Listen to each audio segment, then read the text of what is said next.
I love this movement because whenever I do it with people, it exposes how crazy bad their hip internal and external rotation can be. So I like to think of setting myself up kind of on my haunches here. My heels are not on the ground. I'm not really worried about squat mechanics per se. Place my hands down. I'm not trying to make this a balance activity. Put my leg out. And then I'm just leaning forward just enough to get a little bit of pressure. So I can feel it through my hamstrings, through my groin just a little bit.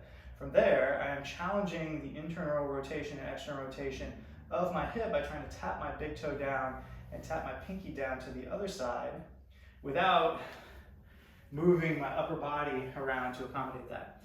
So you can think of your hip as a ball and socket joint, which it is, and it is swiveling with inside of that ball and socket joint, just like this. Now, if you don't have a lot of motion, this might be something that takes a very long time to unlock, and that's totally fine. That's what we're here to do, is slowly start to chip away at being active in that range. One of the cool things about this is that because it's not passive, you're actually utilizing the muscles to create, in this case, that internal rotation to squeeze down, ooh, and tap.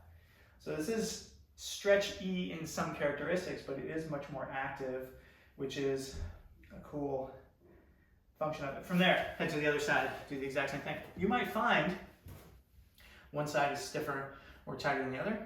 That's totally fine.